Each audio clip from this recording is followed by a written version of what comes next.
Il faut que tu prophétises encore sur un grand nombre de peuples et de nations et de langues et de rois.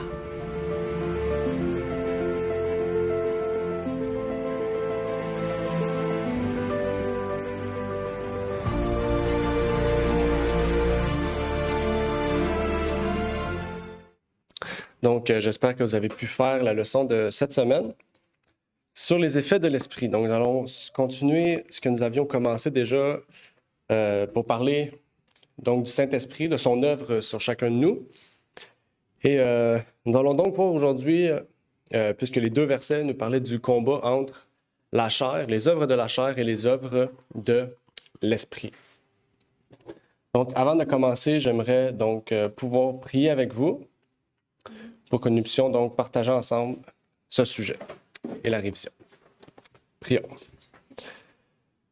Notre Père qui est aux cieux, j'aimerais te remercier pour l'opportunité que tu nous permets d'avoir de nous réunir ici, que tu puisses permettre que ceux et celles qui doivent venir puissent arriver en bien, Seigneur, que nous puissions nous réunir, Seigneur, dans ton saint lieu, et que tu puisses nous permettre que ton esprit puisse agir en nous par cette révision de l'école de sabbat que nous allons faire sur les effets de l'esprit, Seigneur, dans notre vie. Puisses-tu bénir chacune des personnes ici présentes, ainsi que ceux qui sont avec nous sur Zoom, au nom de ton Fils Jésus-Christ. Amen.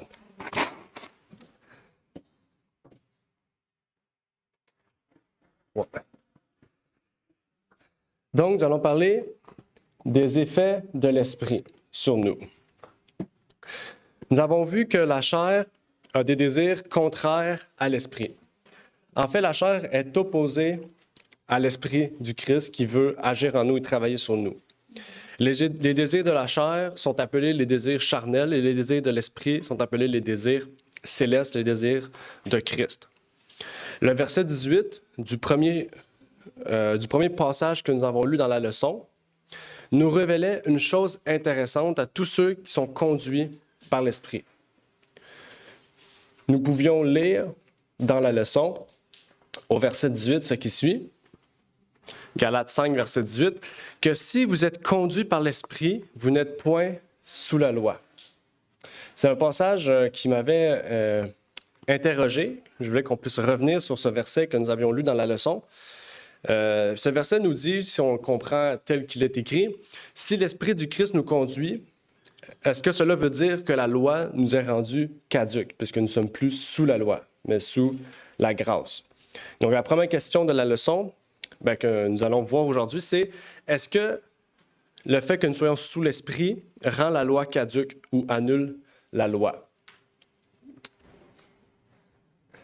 Est-ce que le fait que nous sommes sous la grâce rend la loi caduque? Pas du tout. Renard dit pas du tout. Mais ça veut dire que nous ne sommes pas sous la condamnation de la loi. Ah, OK. La loi suppose une condamnation. On veut la... Quand l'Esprit de Christ nous conduit, nous ne sommes pas en train de violer la loi. Mais quand nous sommes sous la chair nous conduit à violer la loi. C'est pourquoi nous ne sommes plus sous la condamnation de la loi. Ça sous-entend une condamnation. On n'a pas l'obligation de servir la loi, mais l'Esprit Saint, la Bible dit déjà, je mettrai mon esprit sur vous, et je ferai en sorte que vous puissiez observer mes ordonnances. Donc, vous n'êtes plus sous la condamnation. Oui, très bonne différence que Renard a soulevée. Donc, qu'est-ce que Renard a cité? Le verset ne nous le dit pas, mais quand on lit d'autres passages de Paul, on le voit que Paul le dit, que nous sommes plus sous la condamnation de la loi. Donc, bien sûr, Paul ne va pas toujours réexpliquer des concepts qu'il a déjà dit auparavant. Donc, ici, on comprend clairement aussi ce que Renard a pu soulever, ce qu'on peut voir aussi, surtout dans l'Épître aux Romains, où ce que Paul dit que nous sommes plus sous la condamnation de la loi, mais Paul dit aussi même que la loi est bonne. Il dit, ainsi la loi est sainte, le commandement est saint, juste et bon. Donc, ces trois termes intéressants. Saint, on parle de sainteté, on parle de perfection. Juste, on parle de justice. Et bon, on parle de bonté. Donc, on comprend que la loi de Dieu et les commandements qui y sont dedans sont des commandements qui sont purs, donc saints, parfaits. Ils sont justes, remplis de justice et ils sont bons. Donc, ils sont utiles à l'homme dans tout son aspect. Parce que la Bible dit que l'Esprit travaille sur les justes et les saints. OK? Donc, comment l'Esprit peut travailler? Sur quel motif l'Esprit travaille? Il travaille sur une base, en fait. OK? Par exemple, si vous prenez un livre de loi du gouvernement du Québec, s'il n'y aurait pas de loi, comment le Québec peut appliquer des lois, peut appliquer son autorité? Dieu fait la même chose. Quand il nous envoie son Esprit, il nous donne un code pour nous dire, voici comment être. Donc, ce n'est pas nous, en fait, qui nous soumet à la loi volontaire, dans le sens que je suis la loi parce que c'est moi qui décide, puis suivre la façon qu'on veut, parce que c'est ça que les Juifs faisaient. Jésus a dit, le commandement dit, obéissez à vos parents, puis vous, par vos traditions, vous dites, obéissez à vos parents, mais vous n'êtes pas obligés si vous voulez travailler au gouvernement. C'est ça que Jésus avait dit. On voit que les hommes ont voulu s'approprier la loi d'une façon qui leur convient. Mais ici, Paul, il le voit, il dit, si vous êtes sous l'Esprit, Dieu va vous donner un guide qui est saint, juste et bon. Puisque nous, on est saints, puisque Dieu nous appelle saints parce qu'on recherche la sainteté, il nous appelle juste parce qu'on recherche la justice, et parce qu'on est bon, puisqu'on recherche à être bon comme Dieu l'est, eh bien, nous avons un code, un guide du gouvernement céleste, qui est le guide de vie, qu'on appelle les 10 commandements. Donc, comme Renard a dit, puisque nous n'étions pas sous l'Esprit, la loi nous condamnait, puisqu'on n'a rien, en fait, qui nous obligeait à y obéir. On n'a rien qui nous permettait d'y obéir. Mais puisque maintenant, nous sommes en Christ, nous sommes soumis à l'Esprit de Christ, eh bien, nous avons un avocat auprès du Père qui nous enlève cette condamnation. Donc, cette condamnation, ça ne veut pas dire que puisqu'on l'a enlevé, eh bien, on peut faire tout ce qu'on veut, on est libre. Non. Ça veut juste dire que maintenant, on est conscient du péché et qu'on veut fuir le péché. Ça ne veut pas dire qu'on ne va pas tomber. On va tomber. C'est sûr, on est des humains. Mais on sait que puisqu'on va tomber, maintenant, on n'est plus sous la condamnation, puisqu'on a un avocat. On sait que, oui, j'ai désobéi, maintenant, je peux me faire pardonner. Tandis qu'avant, on ne savait pas ça. On ne savait même pas le code de vie. On péchait, mais on ne savait pas qu'on avait quelqu'un. C'est pour ça que le baptême efface toute notre vie passée sur laquelle on n'avait pas d'avocat. Puisque maintenant, on recommence à zéro avec un avocat. C'est pas merveilleux? C'est une joie. En plus, c'est pas comme un avocat aujourd'hui. Les avocats d'aujourd'hui coûtent très cher. Jésus nous dit, je suis votre avocat gratuitement. C'est le don gratuit de Dieu, Jésus-Christ, notre avocat. On peut lire un autre passage qui va en ce sens, plus profond encore, qui nous dit, c'est ainsi que l'innocent a souffert pour le coupable. L'homme avait été vaincu par le péché et réduit en esclavage. On était tous des esclaves, enchaînés par le péché. Et pour le racheter de cette corruption et de la mort qui devait nécessairement s'ensuivre, le Fils de Dieu sans tache a pris sur lui la forme d'un serviteur du péché et a consenti à être couvert de la même dégradation dans laquelle l'homme s'était plongé. Jésus est né de la même manière que l'homme et il devait mourir de la même manière que l'homme. Bien sûr, ses ennemis l'ont exécuté avant, comme la plupart des disciples de Jésus. Après ça, il dit, pour qu'en lui, nous soyons rendus justes à l'égard de Dieu, afin que nous soyons rendus sans tache, ni ride, ni rien de semblable, parfaitement conformes à la sainte loi de Dieu, et qu'ainsi rendus capables en Christ, c'est-à-dire capables en Christ, d'observer les commandements, nous ayons par lui la vie éternelle. Ici, on nous parle d'un passage puissant qui nous exprime le sacrifice de Jésus-Christ, mais comment aussi Jésus nous a permis non seulement de fuir la mort et le péché, mais d'accéder à la vie éternelle.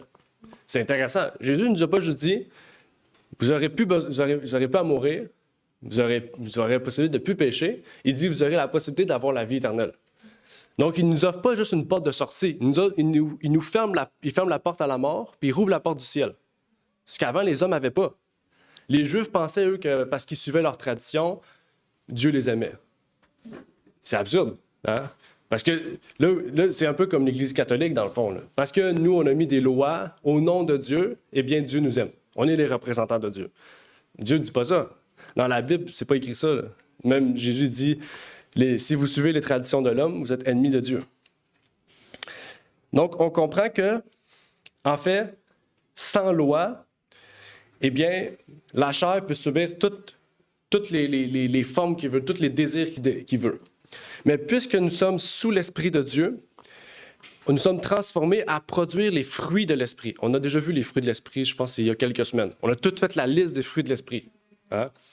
Mais on n'a pas fait les fruits de la chair. Pourquoi? Parce qu'on ne l'a pas lu. Là, on l'a lu cette semaine, donc on va voir les fruits de la chair. On va voir qu'est-ce que c'est les fruits de la chair. Parce que des fois, on peut se dire, bon, ben, je sais ce que ça veut dire voler. Mais qu'est-ce que Paul veut dire voler? Parce que il y a peut-être différents sens à voler. Qu'est-ce qu'on peut faire pour voler? Nécessairement, si je prends un livre comme ça, un objet, je vole. Mais on peut-tu voler d'une autre façon? Peut-être, hein? On peut mentir d'une autre façon, peut-être. Je sais pas. C'est ce qu'on va voir. On va discuter ensemble, voir qu'est-ce que vous en pensez, qu'est-ce que la Bible dit. On va voir aussi les définitions bibliques. J'ai pris certaines définitions bibliques aussi qu'on ne trouve pas directement dans la Bible, dans un dictionnaire biblique. Mais on va voir ensemble quelles sont les œuvres de la chair. Déjà, je vous invite à ouvrir la Bible pour voir toutes les œuvres de la chair. Olivier, avant que vous Oui. rentriez dans les œuvres de la chair, je vais juste vous parler de deux lois Paul parle. Oui, vraiment. Merci beaucoup. Oui, j'aimerais vous parler de deux lois que Paul parle, qu'il trouvait en lui. Dans chaque personne, il y a ces deux lois-là. La loi de l'esprit de vie en Jésus-Christ et la loi du péché et de la mort. Dans chaque personne, il y a possibilité pour que cette loi, ces deux lois se manifestent. Quand la personne vit selon la chair, la personne qui prend beaucoup de temps pour les réseaux sociaux, la personne qui vit beaucoup de commérages, la personne qui regarde beaucoup de télévision, mais ça augmente la chair, ça augmente la chair. La personne qui regarde la pornographie, qui regarde toutes sortes de bêtises que Dieu ne veut pas, eh bien, il y a une loi qui va agir parce que la chair est très présente, eh bien, la loi du péché et de la mort. Quand la chair est manifestée, il y a une loi du péché et de la mort à laquelle que vous vous soumettez. Et maintenant, vous n'êtes pas capable de faire ce que Dieu demande. Parce que cette loi qui agit sur vous, c'est le vieil homme qui travaille et la loi, c'est la loi du péché et de la mort. Vous êtes sous cette loi, vous n'êtes pas capable de produire ce qui est bon. Vous êtes charnel, vous êtes, la Bible dit d'autres façons, mais animal et d'autres choses encore.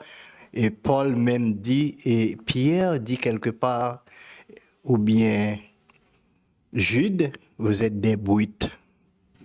Ce n'est pas des choses qu'on peut répéter parmi les hommes, mais la Bible les dit. Il n'y a personne qui aimerait entendre ces qualifications pour eux. Mais c'est ça que la chair produit. Car quand vous vous soumettez à la chair, vous faites tout ce qui est mauvais, il y a cette loi, la loi du péché et de la mort, et vous êtes incapable. Paul dit, je sais ce qui est bon, mais je ne peux pas le faire. Il ne rentre pas en moi, je suis soumis à cette loi. Mais quand vous vous mettez du côté de Dieu, vous vous entrez en train d'étudier la parole de Dieu, en train de prier Dieu, de chercher Dieu, vous mettez toutes ces choses de côté. La loi de l'esprit de vie en Jésus-Christ est rentrée. C'est ça, vous vous soumettez à cette loi et c'est en ce moment-là vous êtes capable de produire des fruits de l'esprit parce que c'est l'Esprit Saint qui vous conduit. Chaque personne est soumise à une de ces lois. Il n'y a pas de choix. C'est soit vous vous soumettez à la loi de l'esprit de vie en Jésus-Christ qui agit en vous, ou bien la loi du péché et de la mort. Chaque personne peut évaluer où est-ce qu'elle est, dans l'une ou dans l'autre. Oui.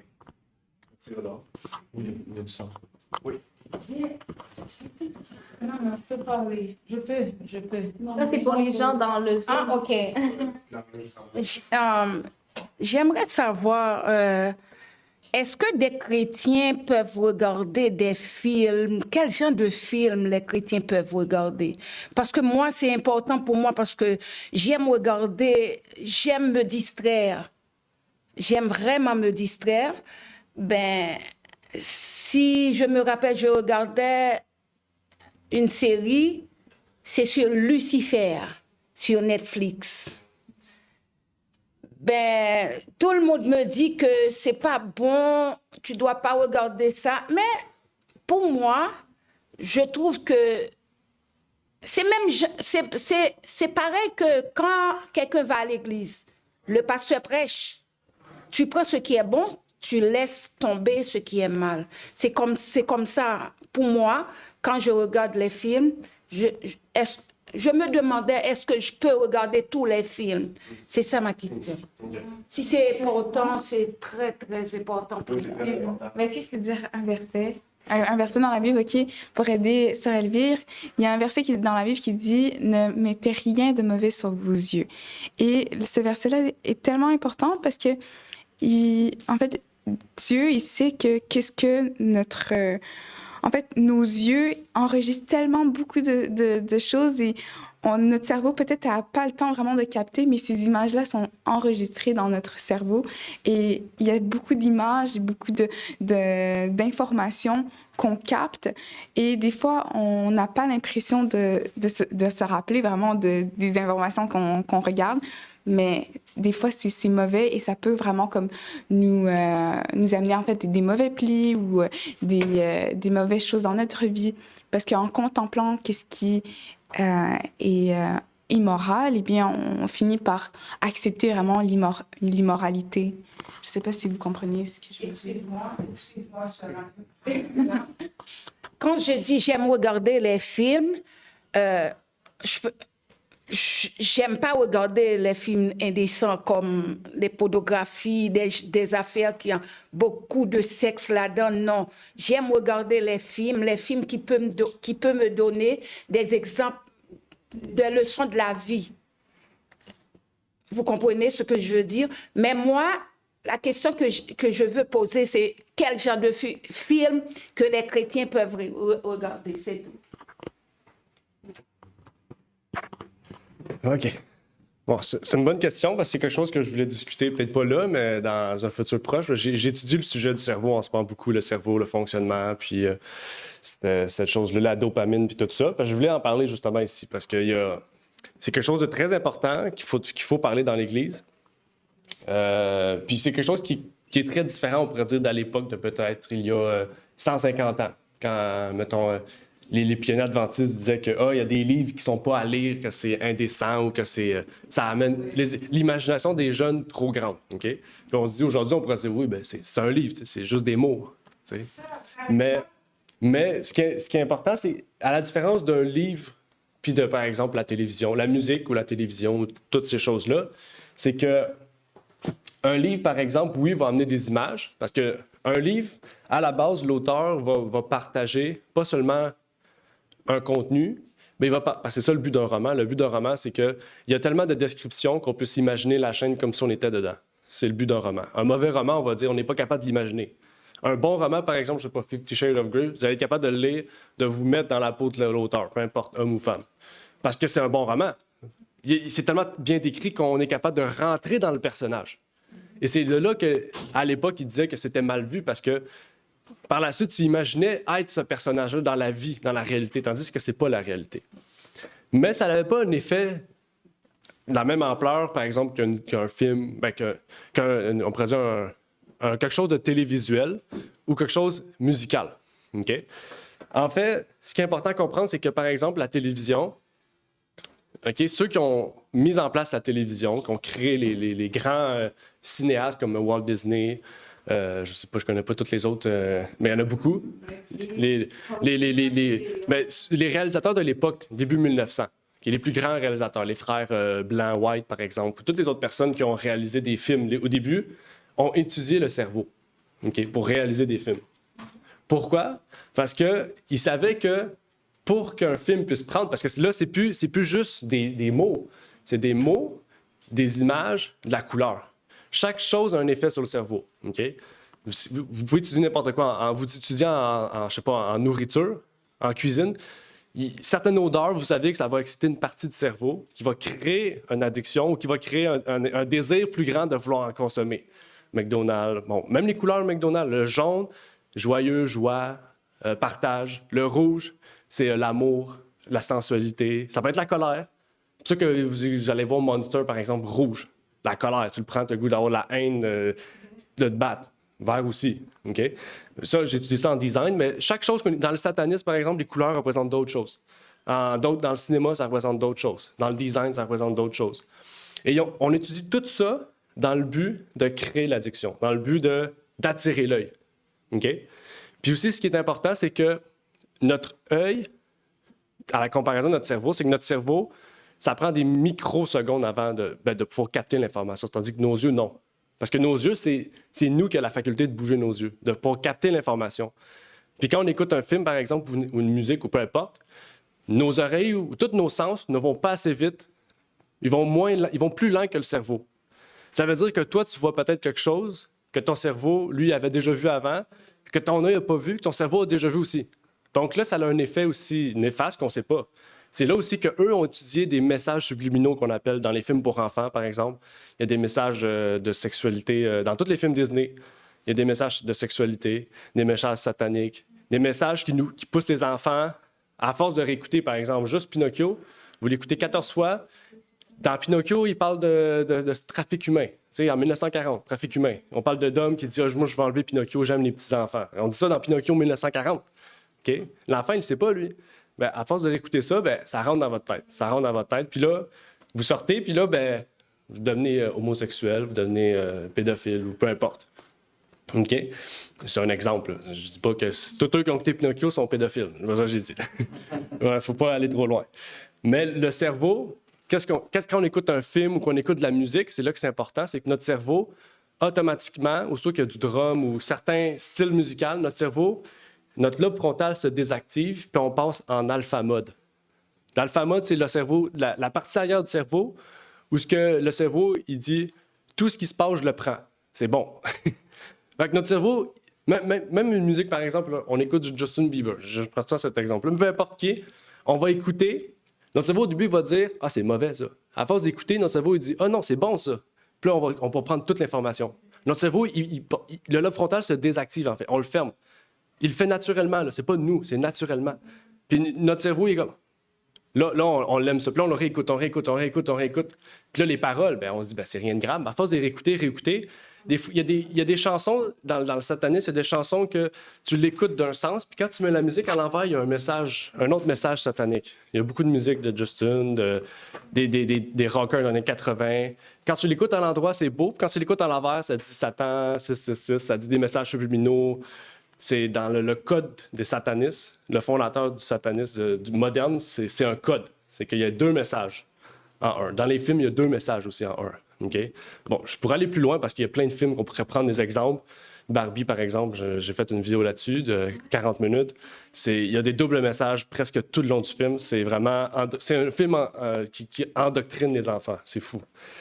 Puis, on pourrait aller plus loin parce qu'il y a beaucoup d'informations à partager, des preuves scientifiques aussi. Là. J'ai amené certaines choses, mais il y a beaucoup de preuves scientifiques. On pourrait faire des tests aussi, vous verrez qu'est-ce que ça a produit sur vous. Mais il y a beaucoup de choses. C'est pour ça que dans les églises, il y a des trans. C'est parce que la musique provoque des trans. Mettez de la musique classique dans une église, il n'y aura plus de trans. Quand je dis trans, c'est les gens qui se pitchent ou qui dansent. Parce que cette musique-là, dans le voodoo, dans le satanisme, c'est fait exprès pour emmener les gens en transe pendant qu'ils prennent de la drogue ou d'autres choses. Mais là, la drogue, c'est le Saint-Esprit. Mais c'est pas le vrai Saint-Esprit. C'est pas comme ça qu'il se révèle. Il y avait Renard. C'est juste pour dire un petit peu de médias, mais c'est pas mon domaine.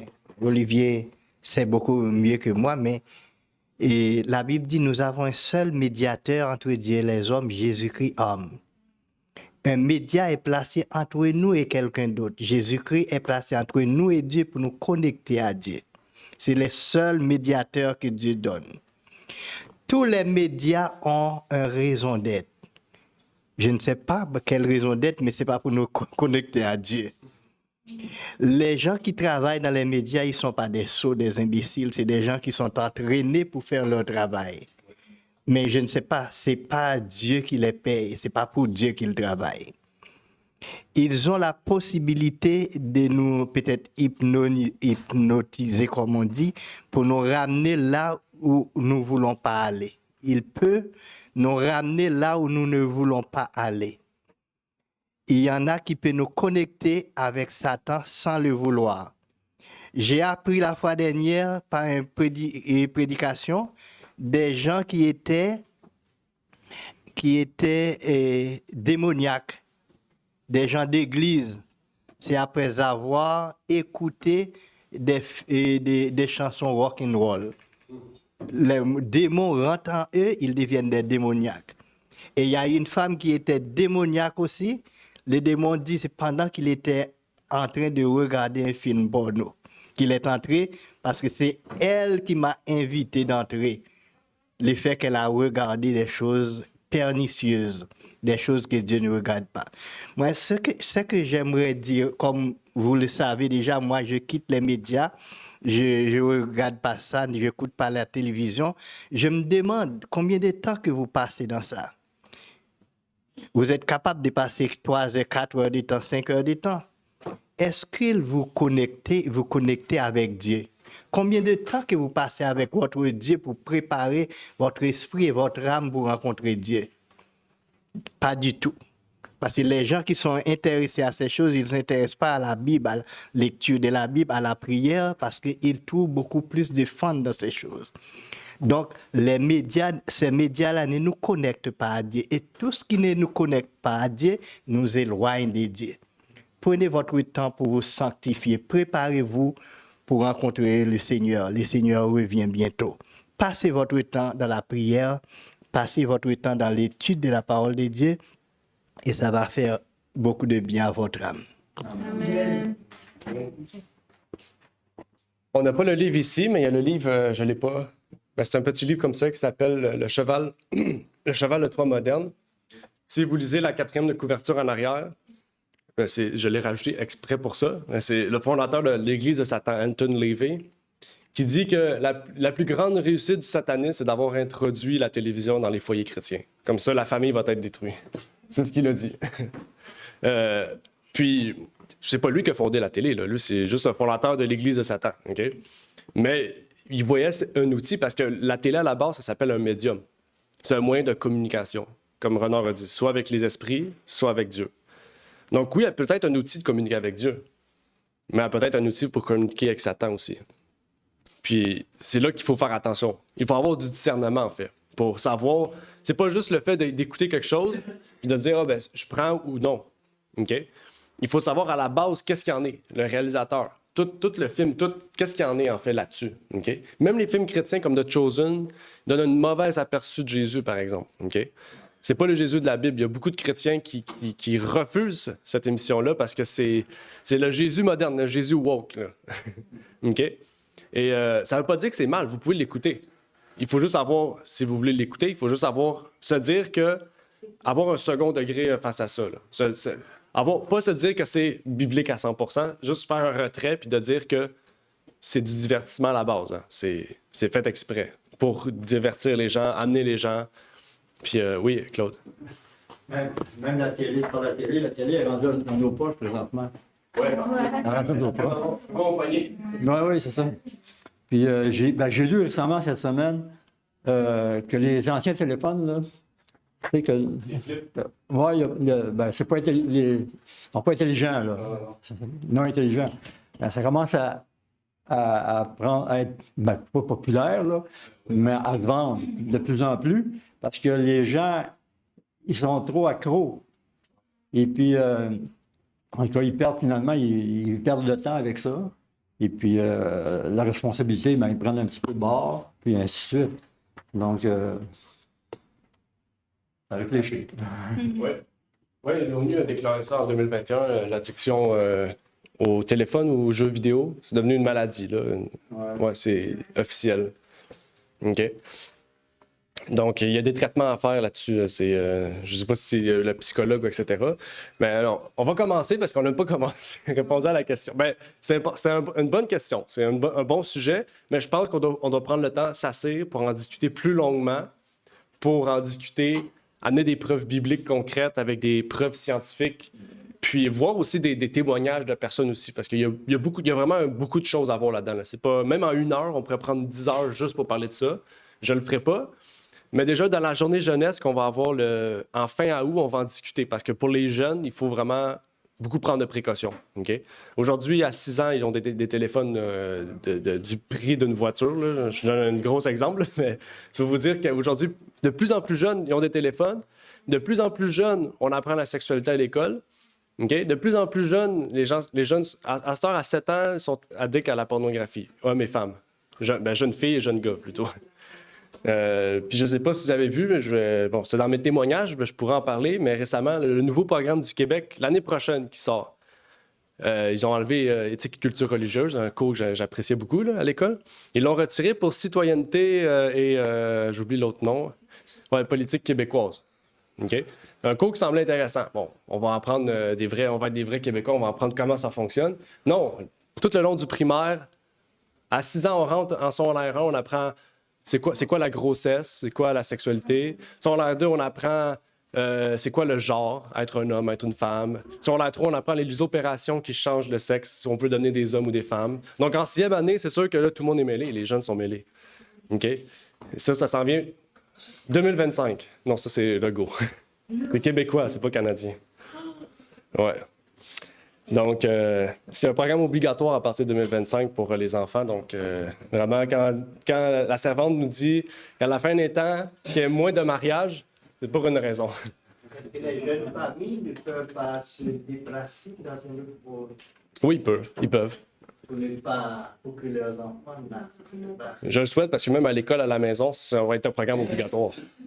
Mais là, Donc, tout le monde est rendu le même. Même si genre, tu te déplaces de province, ils vont quand même avoir, je sais pas trop, qui s'habille avec de je sais pas trop comment, qui va essayer de placer ton enfant. C'est de voir les lois dans chaque province maintenant. Ça, c'est la même affaire, mais c'est un petit différent. Le Québec, on est les plus woke, là, c'est sûr. Hein?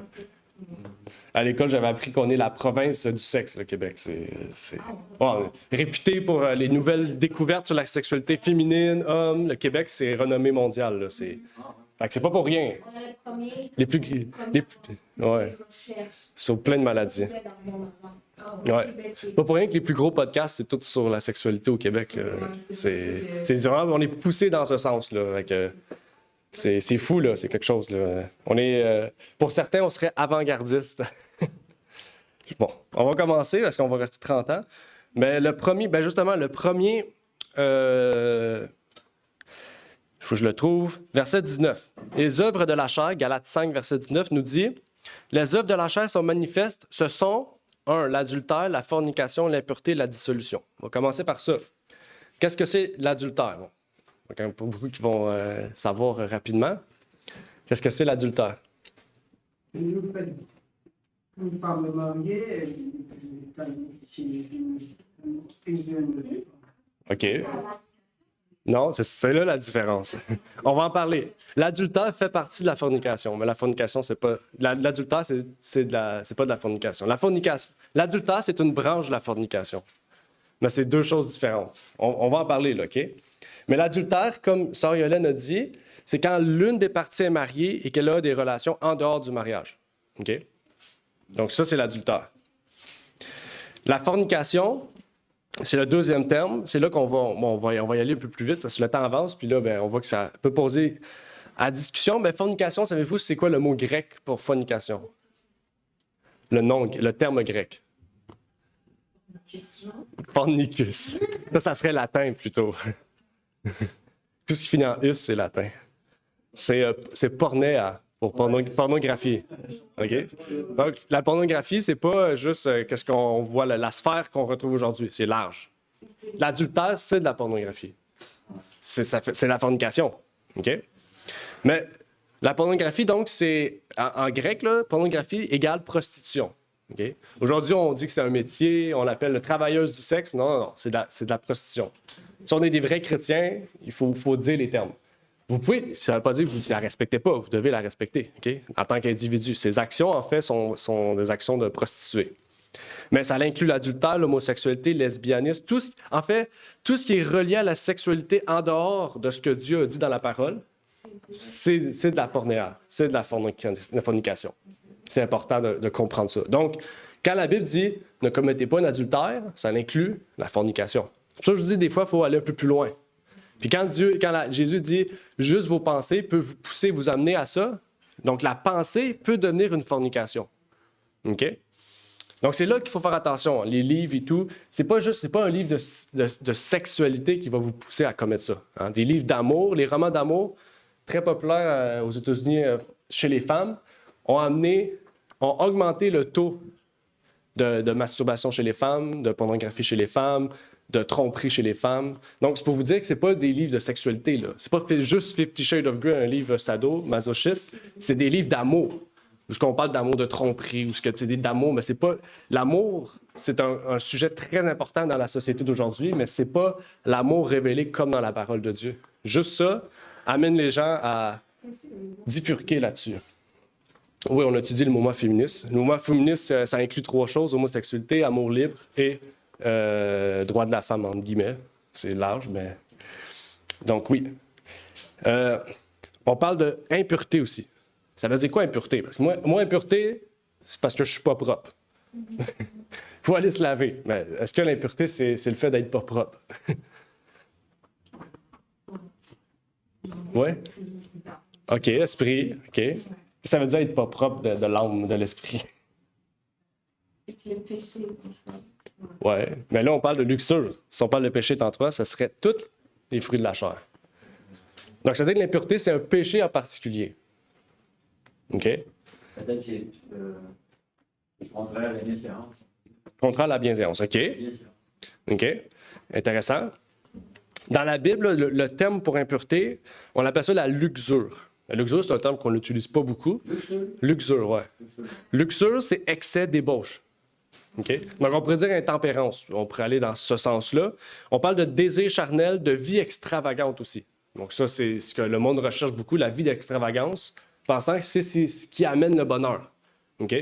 Donc, on voyage, on fait juste voyager, on achète des grosses voitures, on achète on a la plus belle femme, la plus belle maison, on met beaucoup d'argent dans le matériel, pensant que c'est ça qui nous amène le bonheur. OK? Et il faut comprendre le monde aussi. OK? Parce que puisque le monde n'a pas Dieu, ils essaient de trouver quelque chose qui apporte leur joie. OK? Donc, ça peut être le matériel, ça peut être la drogue, ça peut être différentes choses. OK? Il faut comprendre le monde aussi. C'est pour ça que le monde a besoin de l'événement comme ça pour savoir qu'est-ce qui s'en vient, pour les avertir, en fait, qu'il y a une solution. La solution, c'est pas toutes ces choses que le monde offre qui nous gardent captifs du péché. On parle aussi de la dissolution. Qu'est-ce que c'est la dissolution? Peut-être que vous avez d'autres termes dans votre Bible aussi, parce que j'ai vu qu'il y a des Louis II, des Amazon Bible. Donc, s'il y a des termes différents, dites-le, parce que ça peut donner la puce à l'oreille aussi. Dissolution. C'est des gens qui divisent. Non, c'est pas division, c'est dissolution. Division est plus loin. Dissolution. La séparation. Séparation, OK. OK. Dans la Bible, on parle de la lasciveté. Je ne sais pas c'est quoi, je n'ai pas été voir. Lasciveté. On dit libertinage, impudence, insolence. Donc, on a parlé d'impudence. Donc, le manque de pudeur. OK? Donc, le manque de pudeur, c'est large. Ça peut être dans la façon qu'on s'habille, la façon qu'on parle, la façon qu'on pense aussi. Ça peut amener détruire la pudeur, en fait. On parle d'excès, de luxure sans bride aussi. Donc, en fait, la dissolution, c'est comme un état plus loin que l'impureté.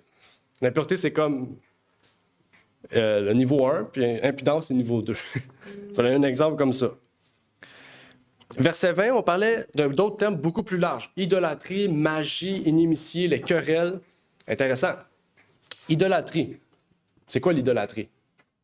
C'est mettre des choses à la première place, comme remplacer Dieu par des choses, vénérer. Quelque chose. OK. Ouais. Quelque chose de la position de Dieu. OK. Donc, on peut parler de quoi? Des faux dieux. OK? Visible ou mental aussi, parce qu'on peut se mettre une fausse conception de Dieu aussi. C'est important. Hein? Donc, c'est visible. Par exemple, je pourrais dire que la chaise est mon Dieu. OK? Mais je pourrais m'imaginer aussi une chaise qui est mon Dieu. C'est pas obligé d'être nécessairement devant moi, là. OK? Donc, ça aussi, c'est pour ça que la conception de Dieu devient très importante. Parce qu'une mauvaise conception de Dieu va vous amener à lire la Bible d'une façon à ce que vous allez l'appliquer à ce que vous comprenez, mais pas à ce que la Bible révèle. Et là, c'est important, parce que là, on peut détruire complètement la Bible. C'est ce que Jean, les trois épîtres de Jean, 1 Jean, 2 Jean, 3 Jean, nous avertit. Il nous dit qu'il y a des gens qui conçoivent Dieu d'une manière qui n'est pas biblique, et on les appelle les antichrists, ceux qui sont contre le Christ. On peut parler de d'autres aussi, les vices. Il faut savoir, quand on est idolâtre, il y a des vices qui viennent de l'idolâtrie. Vous en connaissez? Des vices qui viennent de l'idolâtrie. Ça veut dire des pratiques qui suivent l'idolâtrie. Parce que chaque idole a des pratiques. Hein? Le meurtre, oui. On tue des enfants, on sacrifie des enfants à Moloch. Pas Moloch, comment il s'appelle? Ouais. Moloch, ouais. Il y a aussi le boire du sang. On buvait du sang. Paul a été très clair. Ceux qui boivent du sang sont idolâtres. OK? C'est pas le fait de boire du sang qui nous rend idolâtres. C'est le fait qu'on est idolâtre, le fait que la pratique de boire du sang, ça vient de l'idolâtrie. Ça aussi, c'est important. Il y a plusieurs autres pratiques qui viennent de l'idolâtrie. Okay? Je vous prie de lire le Nouveau Testament. Vous allez voir, il y a beaucoup d'exemples. Il y en a même qu'on a étudié dans les leçons de baptême.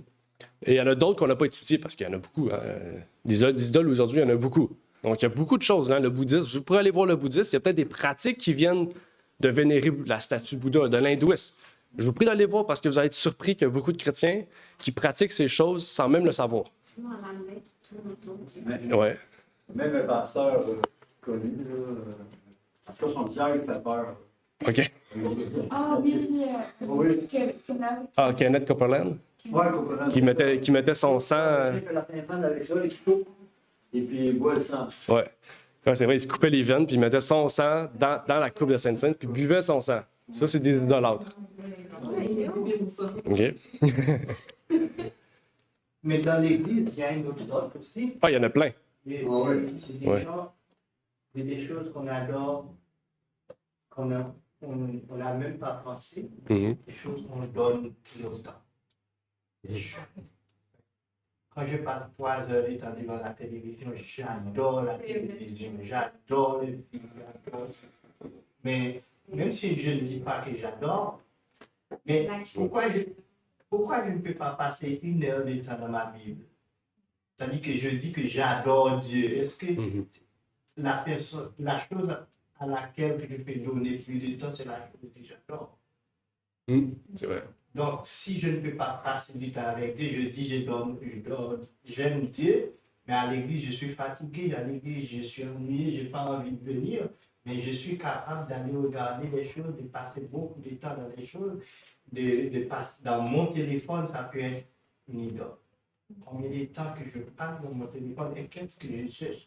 Est-ce que c'est les choses de Dieu? Donc, les choses que j'adore, c'est les choses dans lesquelles que je passe du temps. Il est vrai, les jeunes maintenant disent clairement, j'adore telle chose. Ils disent les vrais mots, j'adore telle chose. Et c'est Dieu qu'on doit adorer. Il faut dire j'aime plutôt que j'adore. Des fois, c'est surprenant. Père Olivier, j'aimerais savoir quels sont les loisirs des chrétiens. Ben, je peux pas dire ça c'est bon, ça c'est pas bon. Je pense aussi Dieu nous a donné un discernement. N'oubliez pas, les chrétiens, ce sont des humains aussi. Hein? On peut avoir des loisirs à nous. Ben, je peux dire qu'on ne peut pas regarder des films pornographiques. Les chrétiens ne peuvent pas regarder. Mais il y a d'autres films aussi, les chrétiens peuvent regarder. Ce n'est pas seulement les films indécents qu'on peut regarder aussi. Ben, je ne sais pas. Un documentaire, oui, pourquoi Tout le monde n'aime pas ça. Il y a des gens qui, excusez-moi, il y a des gens qui aiment regarder les documentaires, mais il y a des gens comme moi, je parle à mon nom, j'aime regarder les films. Pendant que je suis malade dans les pieds, je suis chez moi, je regarde des films, mais je ne regarde pas les films indécents, les films qui peuvent nuire mes comportements, la façon de vivre, tout ça. On fait une bonne sélection. On fait une bonne sélection de films. Dieu nous a donné, je pourrais dire que Dieu nous a donné une conscience pour voir qu'est-ce qui est bon et ce qui est mauvais. Et même aussi, en fait, on a du discernement, on doit discerner ce qui est bon, ce qui est mauvais. Merci. Oui, sœur Yolande aussi. On peut se distraire parce qu'il y a le téléphone, on peut mettre une chanson de l'église et puis chanter, danser. Chanter, faire- Faire une promenade, ça c'est Oui, ça va. Parce que c'est comme tu dis, c'est vraiment tout discernement. Parce que des fois, il y a des trucs qu'on regarde que même si ça a l'air pas nuisible, mais tu sais, ça nous donne un ressentiment en nous. Tu sais, des fois, tu sais, par exemple, la colère, c'est un péché. Tu sais, des fois, tu regardes des enfants, tu as une colère en toi, puis tu te dis, oh, mais il me semble que je donnerais un coup de poing. Je le frapperais. Je le décapiterais. Mais c'est. Ouais. Mais tu sais, ça nous donne un ressentiment qui est contre Dieu. Et, tu sais, quand on regarde des enfants comme ça, il faudrait qu'on réalise, OK, pas regarder de quoi du genre. Faudrait. Puis c'est aussi, j'ai l'impression que c'est aussi un vrai apprentissage parce qu'on est habitué à regarder des certaines affaires qui nous ont été forcées à travers les médias, puis comme tu dis, c'est des médiums. Fait que là, dans le fond, il faut qu'on se réapprenne à regarder des trucs. Tu sais, comme des documentaires, c'est pas mauvais, c'est très bon même en fait. C'est bon, moi j'aime pas ça. Mais tu sais, c'est bon, genre c'est vraiment bon, les documentaires. Fait qu'il faut qu'on refasse un réapprentissage. Tu sais, dans les années 1800, là, ils n'avaient pas de télé, mais comme ils écoutaient des, je sais pas moi, des rigodons. C'est vraiment un vrai apprentissage. Puis c'est un de zone de confort. C'est parce que notre cerveau est habitué à des choses. Exact. Fait que en fait, le cellulaire, c'est une des pires choses. Si vous pouvez éviter à tout prix le cellulaire, quand vous lisez la Bible, lisez votre Bible écrit. Parce que le cerveau, la Bible, le téléphone nous habitue à aller rapidement, nous crée de l'hyperactivité, nous crée un cerveau rapide. On veut tout de suite. Mais quand tu rouvres un livre puis que tu veux chercher Galates 5 puis tu sais pas c'est où, ça prend du temps. donc, il faut être patient. Mais ça, encore une fois, c'est un apprentissage. OK? Je dis pas qu'on est tous au même niveau. Là. Même moi, je dois réapprendre aussi. Il y a des choses que des fois, je me dis, je suis pas patient. Mais il faut être patient. C'est parce que nos habitudes passées nous ont habitués, nous ont créé une habitude cerveau, physique, qui fait en sorte qu'on veut tout rapidement, ou je parle de ça, mais il y a d'autres exemples. Puis aussi, je pense que comme Sarah a dit, comme vous avez dit, on a un discernement aussi. Dieu nous a donné un discernement personnel. OK? Donc, si vous faites un choix, que là, c'est bon, mais que vous, dans le futur, vous voyez que c'est mauvais, demandez pardon à Dieu, puis refaites-le plus. OK? On n'est pas là pour juger. La Bible dit, nous ne sommes pas là pour juger, c'est Dieu. OK? Mais en tant que chrétien, on est là pour s'avertir, pour conseiller, pour reprendre et corriger. On doit s'encourager mutuellement. On doit se guider mutuellement. On doit s'aider mutuellement pour grandir spirituellement. OK? Donc, on est là pour ça. OK, Renard? Je pense pas que Renard juge tout le monde. Oui, ça va, madame, parce qu'elle dit quels sont les divertissements des chrétiens. Oui. Est-ce que les chrétiens n'ont pas de divertissement? C'est les chrétiens qui ont des vrais divertissements. La Bible dit, réjouissez-vous dans le Seigneur, je le répète, réjouissez-vous. La vraie réjouissance, c'est en Christ.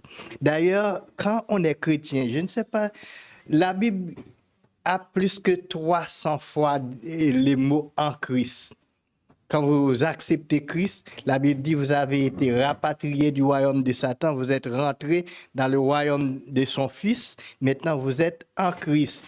Comme j'ai dit à Sarah, Dieu dit maintenant vous êtes ambassadeur de son royaume. Et il vous a donné un ministère. C'est ce ministère qui est commun dans toute la Bible pour toutes les personnes qui rentrent à l'Église, le ministère de la réconciliation. Vous êtes chargé de réconcilier le monde avec Dieu. Il y a tellement de joie à aller parler des gens de Dieu, aller raconter des affaires de Dieu, dire ce que Dieu a fait dans ta vie, c'est la première chose. Faire une marche de prière. Vous pouvez sortir pour aller faire une marche pendant laquelle vous respirez, vous marchez et puis vous priez pendant que vous marchez, c'est un bon divertissement. Vous pouvez aller au parc, vous pouvez créer des choses au parc avec vos enfants, avec votre famille. Vous pouvez organiser des camps de jour pour aller prendre votre plaisir, soit pour prier, soit pour jouer, pour vous amuser. Vous pouvez faire des films aussi, mais des films de Dieu parce que vous vous réjouissez dans le Seigneur. Ce n'est pas en dehors du Seigneur parce que vous êtes en Christ. La Bible dit, Autrefois, vous vous réjouissez n'importe comment, mais maintenant vous êtes en Christ. Si quelqu'un est en Christ, il est une nouvelle créature. Les choses anciennes sont passées. Le monde nous donne trop de bêtises, trop de cochonneries dans lesquelles nous nous réjouissons. Maintenant, vous êtes en Christ, vous vous réjouissez en Christ. Mais il y a plein de choses que je peux dire, mais vous pouvez créer des choses, mais il y a un monde, dans le monde français, on n'en a pas. Mais dans le monde anglais, il y a plein de choses qu'on crée pour les chrétiens, qui sont très bonnes aussi. Mais il faut les chercher. Vous n'allez pas les trouver comme ça dans la télévision, parce qu'on va vous donner une flash, mais on va vous donner des bêtises aussi. Mais il y a plein de divertissements. Si vous voulez réjouir, cherchez comment vous réjouissez sainement en Christ, car vous êtes en Christ. Merci, Renard. Pour ça que pour l'Église, je veux dire, Ecclésiaste, appelé hors du monde. Appelé hors du monde, oui. Ouais. Donc, c'est ça, effectivement. Oui, en tant que chrétien, donc, parce qu'on va avancer aussi, en tant que chrétien, effectivement, on peut avoir des loisirs, on doit en avoir aussi. Il faut juste faire attention pour pas que, comme on a vu, c'est loisirs, divertissement, c'est divertir. Divertir, c'est détourner l'attention, c'est ça que ça veut dire. Que ces divertissements prennent le dessus sur notre vie spirituelle. OK? On a le droit. Moi, j'aime beaucoup le tennis, OK? Mais je ne joue pas de 40 heures semaine au tennis. Parce que je sais que j'aurai plus le temps de lire ma Bible, j'aurai plus le temps de travailler, mais je vais jouer quelques heures par semaine parce que je sais que c'est bon pour mon corps. Ça permet de créer des liens aussi avec les gens avec qui je joue. Puis aussi, ça me fait sortir aussi. OK? Donc, il y a peut-être d'autres personnes qui aiment d'autres sports, d'autres personnes qui aiment d'autres loisirs. Ça peut être marcher en forêt, ça peut être, je sais pas, vous aimez prendre des photos de la nature, que vous allez en nature, voir les animaux. Ça peut être diverses choses. Hein? Il y a beaucoup de choses, jardinage, il y a beaucoup d'activités, comme Renard a dit, la couture. Il y a plein d'activités qui permettent de pouvoir se reposer tout en étant actif dans un certain sens. OK? Mais je pense que ça, Dieu nous a donné un divertissement de pouvoir chacun savoir qu'est-ce qui nous plaît, aussi avec qui on peut s'amuser dans un sens, pouvoir aussi prendre le temps de changer les esprits aussi, de pouvoir ressourcer notre oxygène dans notre corps. On va avancer. Le deuxième mot, c'était la magie. Peut-être que vous avez enchantement, vous, dans votre Bible. Enchantement, magie? Enchantement? Non? C'est magie? OK. OK, magie. Je sais que certaines Bibles disent enchantement.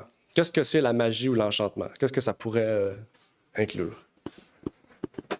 Dans l'Ancien Testament, on en parle beaucoup. Hein? Deutéronome, Lévitique, Nombre, je pense que c'est clair. Ça inclut la divination aussi. Divination, l'astrologie, les médiums, les diseuses de bonne aventure, les tireuses de cartes, les signes du zodiaque, ça c'est très, très populaire. Dans les journaux, c'est toujours là. Oui, ça va? Je me demandais, il y a des gens qui déclarent des choses sur la vie des gens. Par exemple, comme, je sais pas, là, des gens sont comme, oh ouais, mais je sais pas, telle affaire va t'arriver parce que t'as fait ça. Mais des fois, c'est comme, je sais pas, c'est comme naturel. Ouais. Ça vient de l'hindouisme. C'est des pratiques l'Occident a réintégrées dans leur société, tout en divisant de l'hindouisme. Mais ça vient de l'hindouisme. Ça vient avec le karma. Le karma, c'est le même. Là. Tu fais telle action, ça vient que ça. Mais le karma, les chrétiens l'utilisent beaucoup. Hein? Ah, t'as fait ça, tu vas avoir un mauvais karma. Ça vient de l'hindou, là. Où que chaque action nous amène à une conséquence. Oui, Dieu est dans ce sens-là. Mais pas parce que par exemple, tu prends, je sais pas, tu voles un livre que, tu vas mourir. Ça n'a aucun lien. Oui, parce que tu as pris le livre, Dieu t'a commis un péché. Mais oui, tu vas mourir, mais on est déjà tous condamnés à la mort, mais puisqu'on est en Jésus, non. Mais oui, je comprends ce que tu veux dire. Ça, c'est des pratiques, encore une fois, qui ne rentreraient même pas dans l'enchantement, mais qui rentreraient dans... Où est-ce qu'on est? Dans l'idolâtrie, parce que c'est des pratiques qui viennent des idoles. Des idoles, de l'hindouisme qu'on a intégré dans le christianisme. Ça, il y en a beaucoup de pratiques de même. Mais oui, ça l'intégrerait dans la magie, dans un sens. Là. Dire, c'est comme prédire l'avenir ou c'est lire les doigts, ouais, le monsieur, là. Lire les trucs de la main, là. Nous, on faisait ça à l'école aussi. Telle doigt, ça va... on jouait, mais c'est la même chose. Savez-vous ce que ça veut dire, enchantement en grec? On l'a vu, je pense, il y a 2 années. Ça fait un petit moment. Pendant le COVID.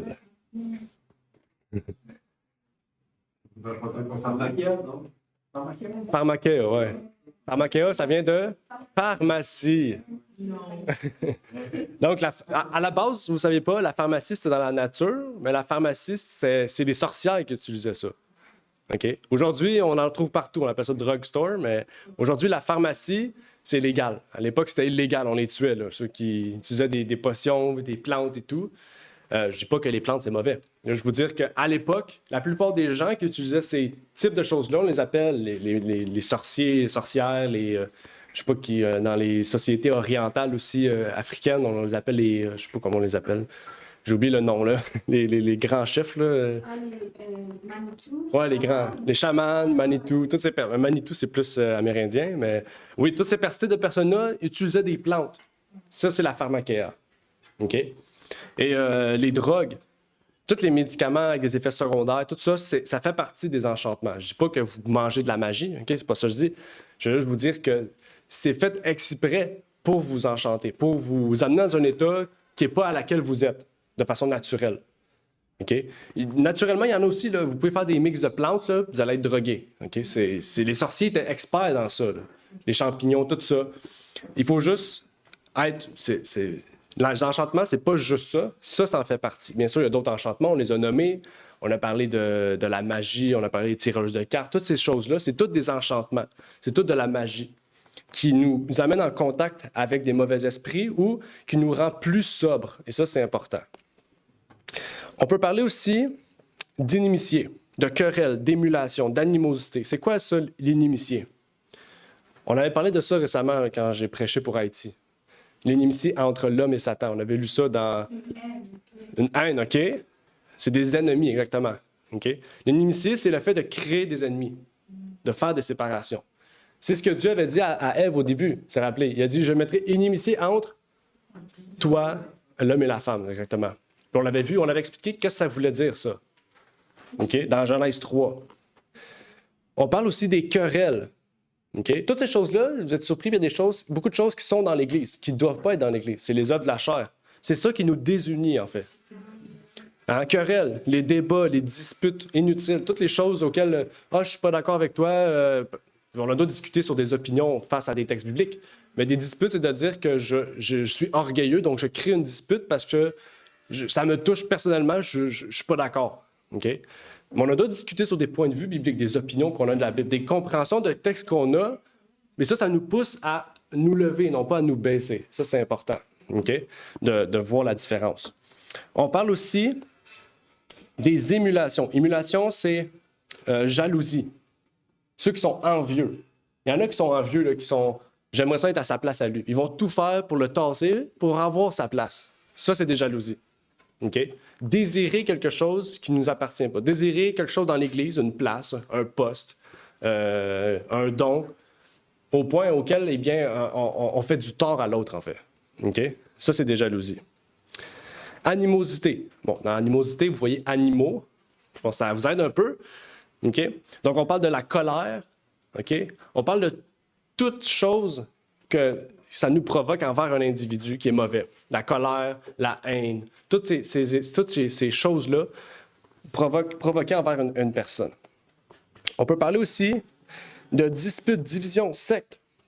Les disputes, on peut parler de favoritisme, de faction, d'élection, désir d'être le patron. Ces choses-là, on les retrouve généralement dans la politique. Ils doivent rester dans la politique. OK? Pas dans l'Église. L'Église, c'est pas une politique. Okay? L'Église, on est ici pour être unis.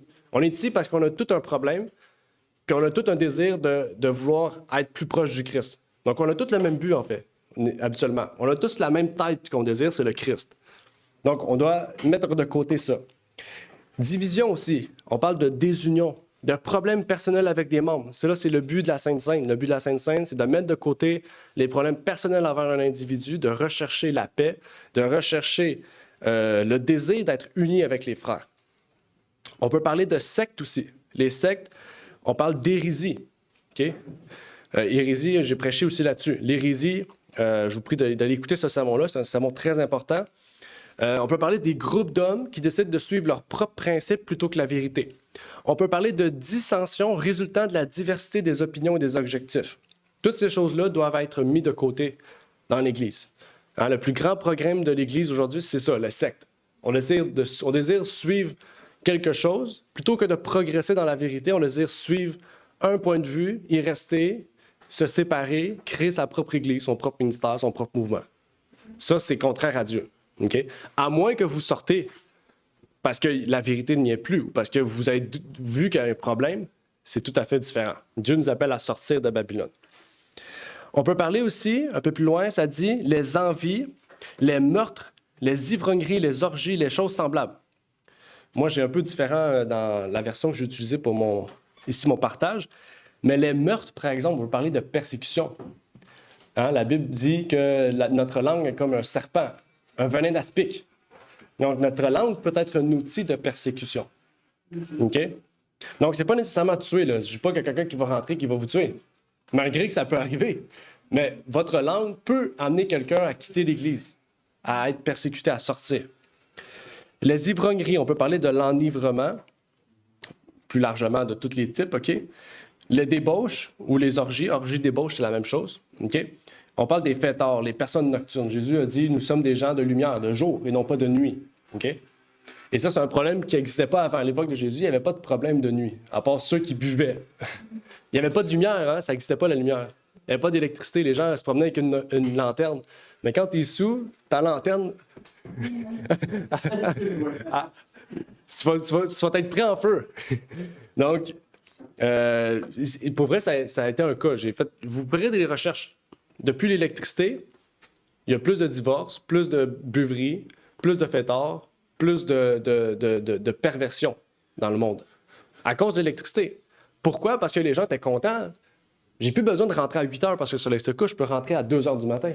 Hein? Les familles ont été divisées, hein, voyant leurs enfants qui, à minuit, n'étaient plus là.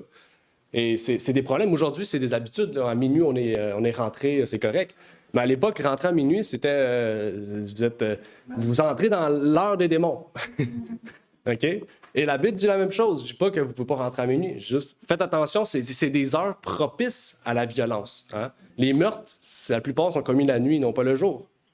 Il y a plein de choses qui arrivent la nuit. OK? Oui, c'est ça. Ça, c'est un très bon exemple. Nous, on n'a plus ça parce que c'est ça. Mais à l'époque, oui. Oui, j'en ai entendu parler beaucoup. C'est vrai. Monsieur, frère Olivier. Oui. Est-ce que parmi nous, il y a des gens qui doivent... On a déjà quitté ça, mais je retourne parce que c'est des choses pratiques que je n'aimerais pas chez nous. Et qui peut dire que moi, je suis né dans tel mois, je suis tel jour. Et... les signes du zodiaque, là. Comme moi, je suis cancer. Est-ce qu'un chrétien a le droit de dire ça, de suivre ça et d'enseigner ces choses? Les signes du zodiaque font partie de l'astrologie, de l'étude, pas de l'étude physionomique du ciel, de l'étude magique du ciel. Que les étoiles ont une force qu'on peut avoir, que les planètes ont un pouvoir sur nous. C'est pour ça que Paul a été appelé... comment il était appelé déjà? Saturne. Les idolâtres avaient dit, Paul, c'est Saturne. OK? Pourquoi? Parce qu'ils étudiaient l'astrologie. Les planètes avaient une puissance, les planètes avaient une force que les hommes pouvaient avoir. Les signes du zodiaque font partie de ce cycle-là. OK? Chaque mois, comme tu as dit, chaque tranche, c'est un mois, Gémeaux, Cancer, etc., Taureau. Je ne connais pas toutes parce que j'étudie pas ça, mais moi, il y a des gens qui me disent, t'es quel mois, quel jour? Bon, 22, je suis Cancer. Bien, merci, je vais avoir le cancer, je vais mourir. Tu sais. Mais... Exactement. Mais pour vous, vous n'observez pas ces choses. Oui, exactement. Il y a des gens même qui disent que j'ai parlé avec un chrétien la semaine dernière, il m'a dit oui, mais il y a, même si on dit non, mais il y a des gens qui ont des tels comportements, c'est à cause de l'astrologie. Donc, on ne rentre pas dans ces choses. Dieu dit non de ses enfants. Si vous n'êtes pas ses enfants, c'est permis, vous êtes capable. Ouais. Si vous êtes un enfant de Dieu, il dit ça c'est pour les autres nations, mais vous ne rentrez pas dans ces choses. Amen. Amen. Merci, Renard. Effectivement, j'ai prêché là-dessus aussi sur l'astrologie. Je vous invite à aller l'écouter. Astronomie. Oui, astronomie, astrologie, c'est vrai. Oui. J'aimerais savoir, est-ce que les chrétiens ne fêtent pas leur anniversaire? Bonne question. Parce que c'est pas, est-ce que c'est biblique ou bien c'est pas biblique? Oui. En fait, les fêtes, faut comprendre, les fêtes d'anniversaire sont inclus dans les fêtes. Noël, jour de l'an, tout ça. C'est la même idée. OK? Toutes ces fêtes-là ont été mises en place dans un but commercial, monétaire, etc. OK?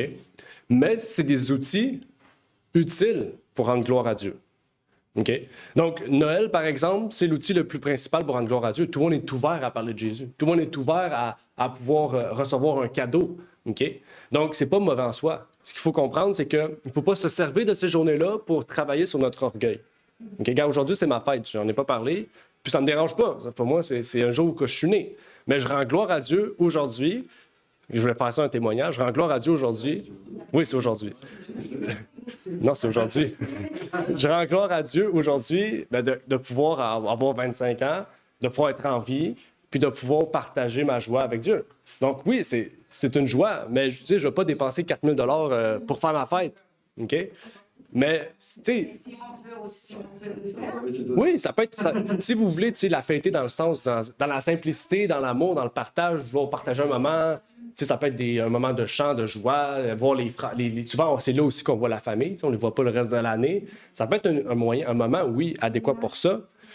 Oui, c'est ça. Il ne faut pas c'est ça, centrer tout ça sur l'orgueil, sur l'égocentrisme. C'est plutôt ça. Ça doit glorifier Dieu. Oui, c'est ça, exactement. Mais si ça doit juste te glorifier, t'élever plus haut, Ouais. faites attention. Oui, exactement. Exactement. Bon, on va arrêter ici parce que là, on a dépassé vraiment de 25 minutes parce qu'il y avait beaucoup de sujets importants. J'ai pas fini, hein. En plus, il me restait encore la moitié de mon document, là. J'ai juste 4 pages.